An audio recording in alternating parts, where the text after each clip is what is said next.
can't sleep, all the old jokes come back to me. Some of them Yiddish you wouldn't appreciate. Do they don't translate? I'm gonna mix the chicken wings. Well, which one is which? This, I didn't even recognize. well, you have to know the history a little bit. You know, every night at 5, 10 men gathered, you know, for a, Larry, help me? For a minyan. Every night at 5, 10 men gather. You have to have 10 men for a minyan. 10 men for a minyan. So, yeah. So this woman looks out the window. In the West End, in the North End, in the South End, or the West End in Boston, New York, or whatever. Anyway, don't interrupt. You asked for his help! So he said, woman looks out the window at this man. She's kind of an ugly old lady, and she said, Mister, we'll sign the 10th. You want to be the 10th? And he looks up at her and he says, not even the first one. But in Yiddish, it's kind of funnier. I feel in this the erste.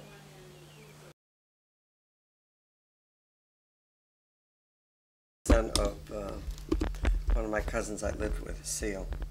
And these are Rodman grandchildren. This Joel adored me.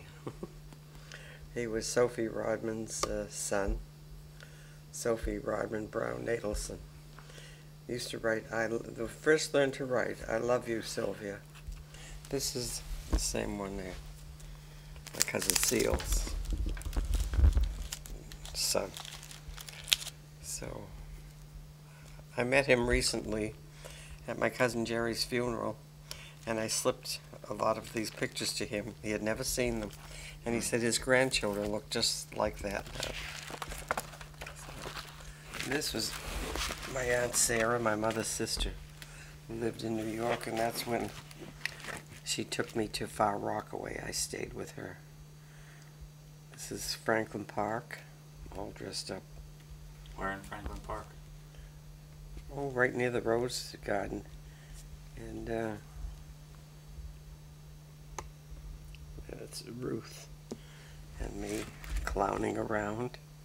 And this is my friend Ann, who now lives in Texas. And that's me with an Angora sweater that I made.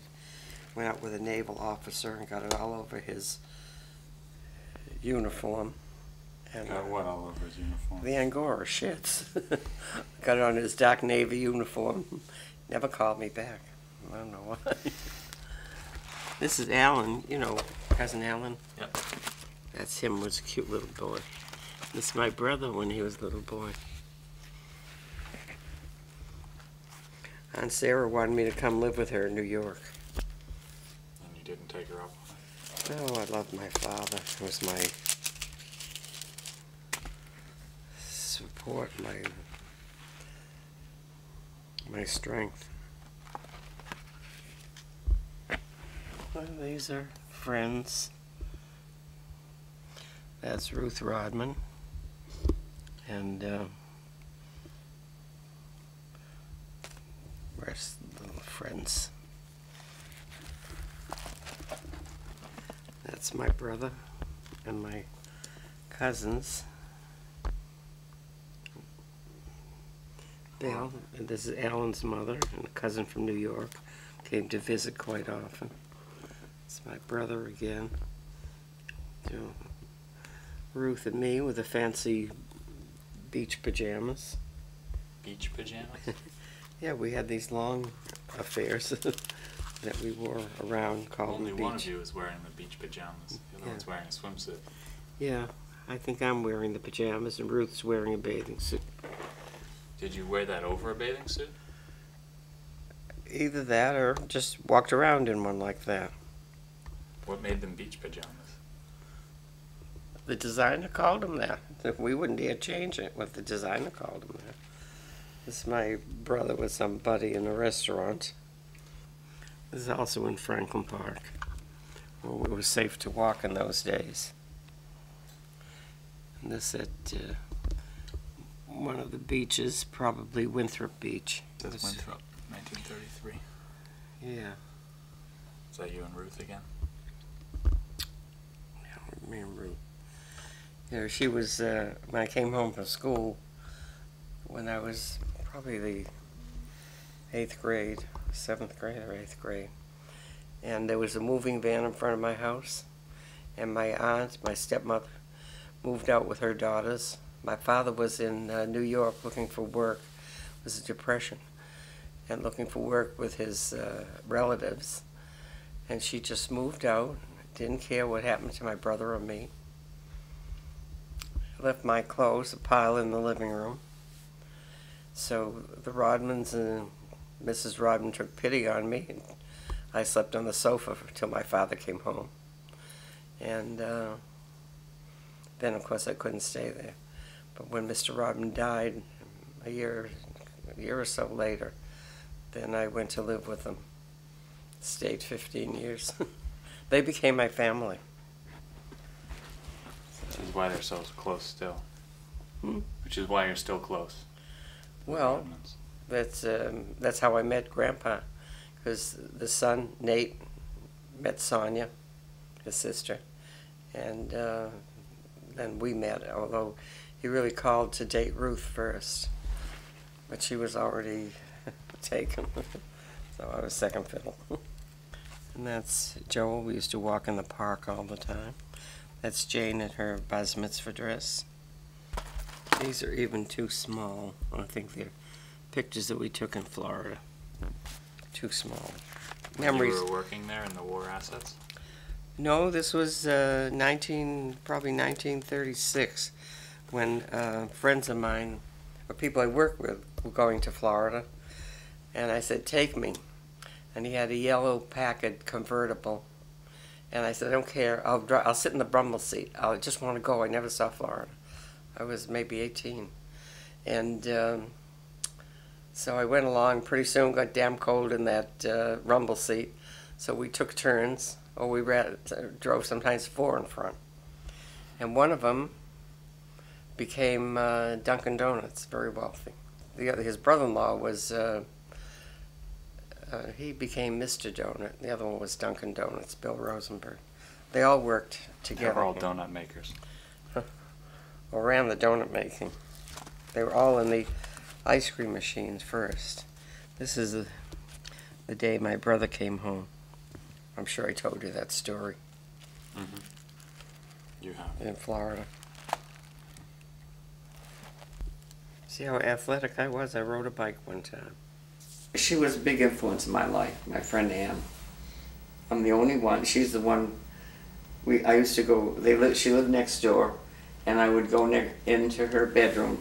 Nobody else was ever allowed in the house but me. And we'd listen to Benny Goodman records all night long. She adored Benny Goodman, introduced me to him. But she was a lot more daring than I was. I mean, she's the first one to smoke a cigarette and to wear long pants. This is me as a little girl, a very sad little girl. My mother wanted a girl with curls. She kept curling that one little curl up there. And Franklin Park, we lived right near there. And this one is Anne. She was very pretty.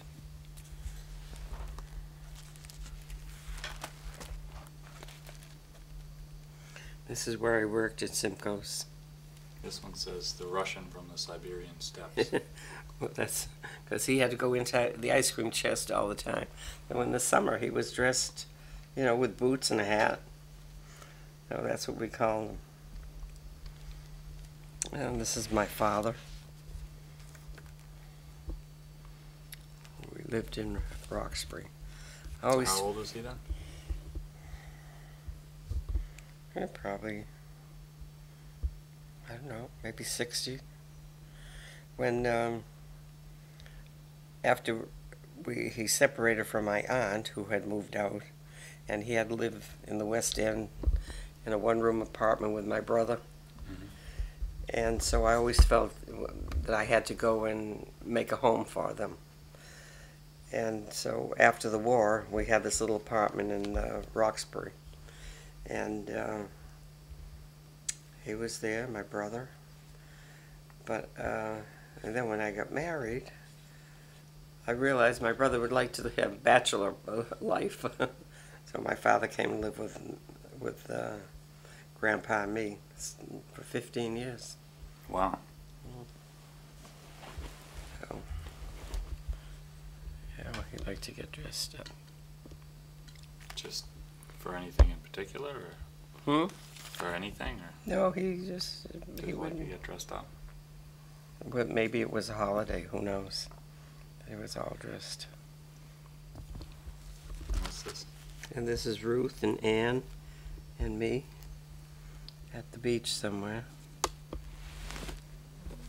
Looks like the same beach, 1937. Yeah. And this was my trip to Florida. This was when you went down to Florida in the rumble seat. Yeah. Oh, this guy was changing his suit. Who went there with you? These are the people you went down with? Yeah. 5 of you, or there's No, 6 of you? no, there's me and George Miller and Harry Winokur. And who else? Who's the other lady? One of them was already down there. I forget her name. Yeah. We worked at Simcoe, and these are all people connected with Simcoe. So we had a lot of fun. Didn't pay much, but he used to take us out for dinner. He didn't raise our salaries. Yeah, he lives not far from here, and I'd love to look him up, but I don't. Who, George Miller? No, he's gone. Harry Winokur, good-looking guy. That's no, that was Murray Sussman. That's when fur coats were fashionable. She ran the office, Virginia Waldron. There's all the guys who worked in back. And is that me in somebody's coat? And he was very funny, the lawyer, Mickey Silverstein. She married this Ricardo who drove us down to Florida another year. And he wasn't a good driver, it was a harrowing ride. And these were all taken inside the office, and we worked down in Mattapan. Had a lot of fun. Then when my cousin Belle got me a job with old Mr. Boston Liquor for $18 a week, secretary to the auditor. And so Mrs. Simberg said, "How can you leave old friends for $1 a week?" But they never offered me the other $1.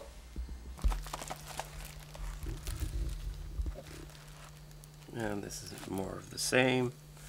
George Miller, I liked him a lot. Good-looking guy. He had a yellow Packard convertible. So everybody always knew where he was. And that's Harry Simberg, who started the whole, all the little Jack and Jill trucks. Yeah, this is his brother-in-law. Is that George again? George. Okay. And me. And Harry had a lot of money, and he was just no education, but very smart in business. And this is a road stand here, and the ice cream trucks, and then the ice creams and the world's largest hot dog. And he never paid us very much, but he always took us out for dinner and had a lot of fun with all the guys there. So it's you and Mickey again? Yeah. He was my buddy. These are all office pictures. So that I know where it is. More office pictures. Yeah. Oh, this is Florida. Must be. In the boat. Yeah. You and George Miller? Somebody had to be Has Grandpa rolling, seen taking. that picture? Sure. Then he bought Humpty Dumpty from George Miller. Yeah. And then after a while, he and his partner decided they would charge royalty for using the word Humpty Dumpty. Right. Because it was going to be a chain. So that's when we changed the purple cow. And these are more office pictures. So it's you and Mickey again? Yeah. He was my buddy. He was our lawyer. And very funny. And Virginia was the office manager Oh, actually, Harry Winnicker was, but she had a car. Used to take us everywhere. That's her car, Chrysler. And not many women had cars in those days. Virginia Waldron and Marjorie, I don't remember what her name was, and Eva Benjamin. That's all part of the same. My trip to Florida. That's my brother. He drove that Jack and Jill ice cream truck, and his name was Bob White. Here comes Bob White with the ice cream. This is before the war. And these more of the Florida. This was later, these Florida pictures. This other woman and her husband drove down and invited us to go along. Me and somebody else. And he was the craziest driver. We were scared stiff half the time. But we drove down to save money. So When was this? This was just a couple of years later.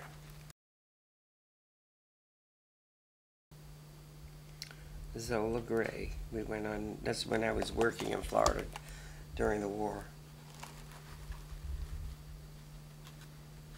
And that's when Anne was already living down there. And I had been living with Mary and Ruth, and their sister lived around the corner, married to Abe Brown, who was a big guy, and he had an emergency appendectomy, and he died from an embolism, because in those days they never got you up right away, and he was in bed, and anyway, he was a big guy. So that changed our lives, because Mary had to go live with Sophie and help support her. She had the Joel. And Ruth had been going with Al Kruger for many years, so they got married. And a friend of mine was driving to Florida, and I said, I'm going with you. Join my friend Ann, who was living in a boarding house with her husband and her mother-in-law's boarding house, which was horrible. That's another story. One day I put my hand up, I shared a room with her sister-in-law, and I went to close a window in the bathroom. It was high, and somebody's teeth were there. I could still feel them. I don't know who did. And then I came home from work one day. I worked for the Miami Air Technical Service Command. Came home, I went into my room, and there's a man coming out from my bathroom and wipes his hand on my towel. I said, hey, it's my towel. Oh, I forgot you're the fussy type. I got out of there. We were taking Spanish lessons at the high school, and I went to the ladies' room, and there's a young woman says, anyone want to share an apartment? And it was Hilda. And I said, oh, I do. I'll go with you. And they started a friendship that lasted her lifetime. She was a wonderful person. But Anne was living down there, and she didn't like her mother-in-law. And poor Jill had eczema and cried at night. So we just left and went to another boarding house. It's awful. Yeah. She was a darling child. And my Aunt Sarah again.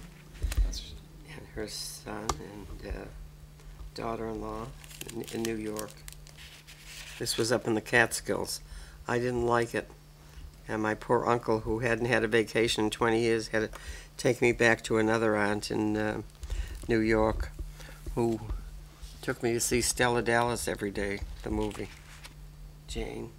Where were we? We were at someplace we were sightseeing. Maybe when we took her to camp that she hated. My father. Just up again? I think that's in Roxbury we took there. Nantasket. That's Joel, too. He had one of the first heart surgeries. And this Dr. Robert Gross. And this is my 60th birthday when Anne came. These are Florida pictures. And there I am, holding up the tree.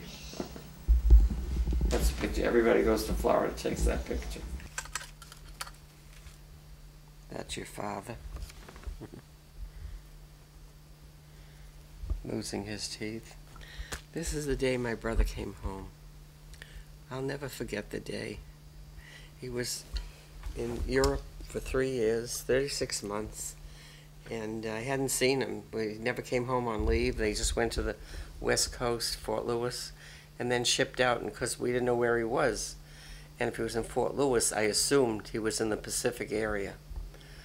But he was in North Africa with Mark Clark, 5th Army. And they came up through Anzio with horrible battles. He was in quartermaster, so he wasn't really in the shooting end. So I didn't see him for 36 months, and I'm working in Florida. I get a telegram that he's coming up through Florida. I get just goose pimples thinking about it. Because usually they came in Fort Dix or New Jersey or New York City. So, and he was coming into the adjoining airport. I couldn't go in, it was a military facility, but my major kept calling all day to see if he was in. He wasn't in. So I went home, and Hilda, who drove, we went out to rent a car, and as we were standing, they had these jitneys, like big limousines, that were like taxi cabs. So we were waiting for a jitney, and 2 naval officers stopped and said, "Where are you going?" And we said, "We're trying to get into," I forget what the facility was called, Pan Am. He says, "We'll take you there." And we told them the story, and they got us in, because we couldn't get in, civilians. And that's how my brother looked. So lean and good looking. And that was in 46, when the 45, when at the end of the World War II, August 45 it ended, and got us, the 2 naval officers got us in. We found my brother and his friend, and the 2 officers that we didn't know took us to Miami. All of us, bought us dinner at a nightclub, and they were great. Took them back to the their airport, and took Hilda and me home. What a night! And it was safe to do all that in those days. Right after the war, it must have been quite a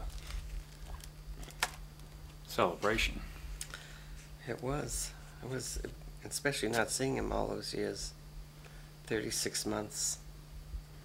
No, but I mean, even the people on the streets. Oh, New York City was a madhouse, like ticker tape, and jammed, and everybody kissing each other.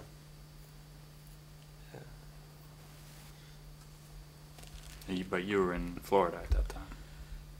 Well, there was VE Day was in May or June. Mm-hmm. The war in Europe was over. Right. But it wasn't over in the Asian Pacific area until August 45, VJ Day, when they dropped the bomb. Right, the second one. Yeah, both bombs. So it was celebrating. I don't know if we knew the extent of the damage of the 2 bombs, or if the second one needed to be dropped. People weren't thinking about it at the time. I think people were just No, thinking. even now, Margie will say, "Oh, I'm glad he dropped the second bomb. My husband would have had to go to the Pacific." Well, it's hard to say. Monday morning quarterbacking, as Grandpa likes to call it. So that was quite a day. This is Anne and me. See that gorgeous figure? Mm-hmm. And that was long red hair, curly red hair. I wasn't a forerunner. Anne was. She was one of the first women to wear slacks around. We didn't wear slacks. We wore skirts and stockings.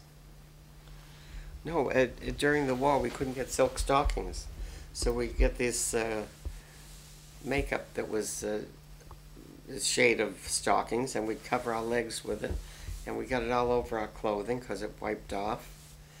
And until we learned to go, I don't think we did learn to go without stockings or shading them. We did it all during the war, as far as I can remember. I don't know if I did it in Florida. Did it fool people into thinking that you were wearing stockings? I guess so. We kept doing it. Guess who that is? Yeah, I love that. Yes. And my brother had the honor of driving the Jeep that Winston Churchill's baggage was in. That's Grandpa at his bar mitzvah.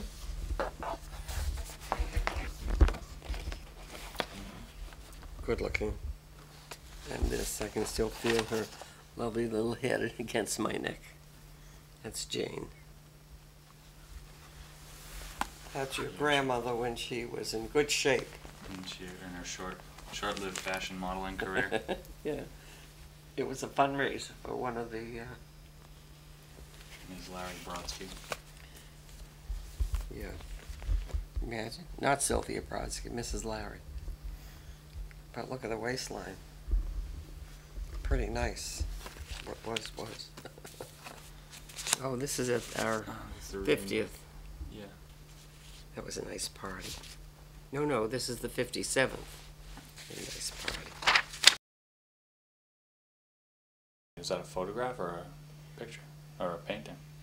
No, this is a photograph. That they colorized? Or? Yeah. And when we first painted it, we painted the hair red. Mm-hmm. And then I really sort of looked like her. But I think Jane looks a lot like her. She's very pretty. I don't remember much about her. She had tuberculosis, was in institutions for a long time. I remember going Mattapan, there was a sanitarium, and I waved to her from the window because kids couldn't go up. Right. And then my father had housekeepers to take care of us. And we lived in a house across Franklin Field. And I remember my father used to complain that the housekeeper would give us huge portions of chicken and stuff. Mm-hmm. And I remember that there was like a couch in the kitchen, and when he came home, he'd play with us. All his money would fall out, and then the housekeeper would pick it up. Not you guys? No. He said that she would pick it up. And he always had a car. He had a car. There was a Liberty. I was 3 or 4 when we lived there. And my brother got in there once. He was 2 years older than me. And he got the car rolling. I don't know what it's... My father loved cars. He thought it was ridiculous for us to take driving lessons. You just get in the car and you drive. So we bought a car, and they told him what to do, but they didn't tell him how to back up. So he just kept going and going until he could get back to the garage where he bought it. And they told him how to back up. Clever. He stripped the gears on plenty of cars. What's the picture at the top? That's my father, and that's when he got older. He's walking in Scully Square. He always, somebody grabbed his picture. Now it's Government Center. A little more class. And they give him a beautiful gold medal that he used to wear in his, you know, if they would see it here. I have one of the pictures. I don't know if you can see it. And then I gave it to Jane, so she wears it now. They gave that to him for what? Just as being He president? was first president Of the Austrian... Benefit Association, American Austrian Benefit Association. So when I was in 2nd grade, they asked me who was president. And I said, my father. That's true. And no matter what, they couldn't... Coolidge happened to be president. And the teacher was deaf, and she had a big black phone here that you talked into. And my cousin came, and she had to talk into it to tell her why I keep saying my father's president, because he was president. They used to have big parties and gave him a gold medal.